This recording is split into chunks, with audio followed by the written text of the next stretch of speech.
Have you ever wondered why Jason Belmonte drifts left when starting his approach? This seems to be the world's best bowler's signature movement.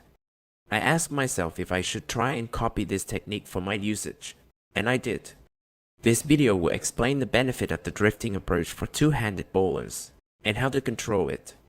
After the video, you might have a new advanced technique for your bowling toolbox. Let's move on. The first question is, what is drifting? The second question is if drifting is better than no drifting. And the last thing to discover is how to control the drift. First of all, we need to clarify that the drift happens right on the first step of the approach. It can be a left drift for the righties and a right drift for the lefties. Some two-handed bowlers don't drift left on the first step. Instead, they keep the first step straight and perpendicular to the foul line. I also start the approach without the left drift in the beginning. Instead, I step forward in a perpendicular line to the foul line. So I began to try the left drift on the first step to see if my approach and release are better or not. People often say, if you don't try, you'll never know, right? This is the approach without the first drift step. This is the approach with the first drift step. I'm quite sure that you can hardly tell the difference in general. But let me tell you later in this video. I also see that I have to adjust the aiming system because I stop at the foul line at a different point than without the drift. However, the biggest and critical difference is around the hip area. Without the first drift step, my lateral spine tilt is exaggerated due to the tight hip space for leg adduction. Most of the time, the exaggerated lateral spine tilt will increase your ball march angle and decrease your overall accuracy. This explains why you plan to have a specific ball launch angle, but in reality, the ball travels in a different way and often ends up in a larger angle, making your ball meet the gutter or miss the pocket to the 3-pin or 2-pin with lefties. This scenario is really annoying. The first drift will fix and moderate this flaw. Do you know why? Let's dive into some hip and leg skeletal muscle anatomy to have a scientific and logical view. This is our hip or ilium skeletal structure. Your leg is attached to the ilium through a dynamic joint, helping it to rotate in 4 different ways: backward, forward, abduction, and adduction. Let's zoom in on the motion of the right leg at the second step of the 5-step approach in bowling. We'll see the cause and effect on the lateral spine tilt of the two scenarios, without and with the drift step. Without the first drift step, the second step of the right leg in the 5-step approach is the adduction of the femoris. If we make a cross step, you can see that the ilium and spine begin to considerably tilt.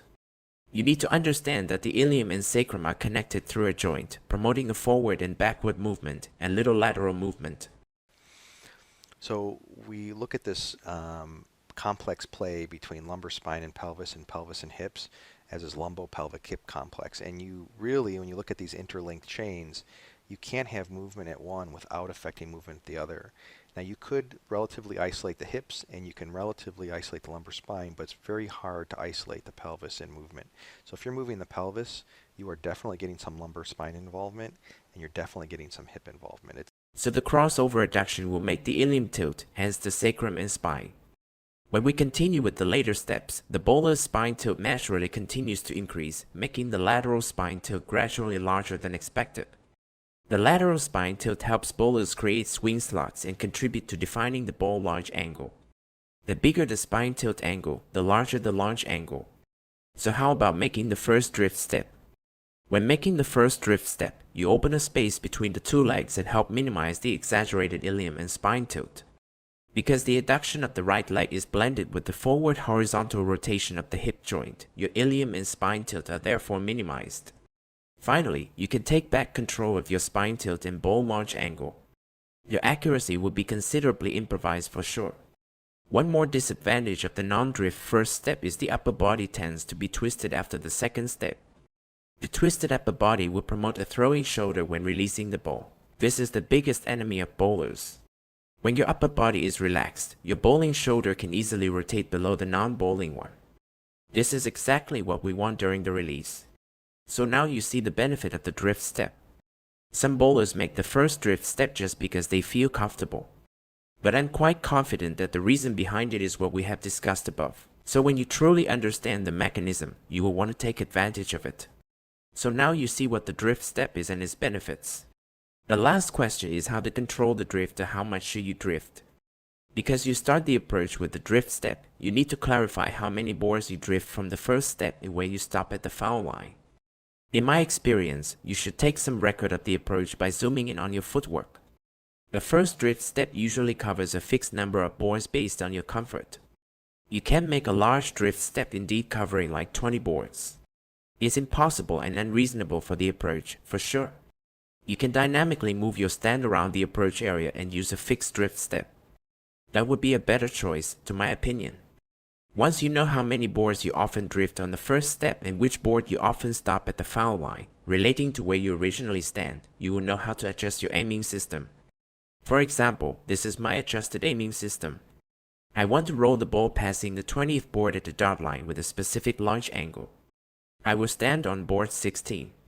Why? Because after some testing with the drift step, I recognize that my first drift step often crosses around 7 boards left. Then I will slide back to around where my right heel touches the ground on the second step. From where I stop at the foul line, I can roll the ball perfectly passing the 20th board with my desired launch angle. So I've completed my adjusted aiming system. But what if I want to adjust the launch angle? No problem, this is my trick. From one specific standpoint, I can create 2 different levels of launch angle, which is quite enough for my usage. The launch angle is dictated by where my right heel touches the ground on the second step.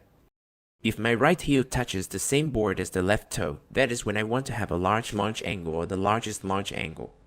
The launch angle would decrease if my right heel touches the same board as the left heel. I call this a medium angle. That's it. You can try my aiming system as a reference and create your own too. There's another small tip here. You should keep your first drift step and second step short to have a stable movement and easily execute the last steps. That's the end of the video. In conclusion, to drift or not to drift is just a matter of choice as long as you feel happy bowling. It's not a must or the best pattern that everyone should follow. Now, it's time you hit the lanes and test my tips. If it helps improve your game, don't forget to subscribe and give me some comments. Also, like or share this video with your friends if they want to improve. See you in the next video on how to practice the Belmo style. Until then, enjoy bowling.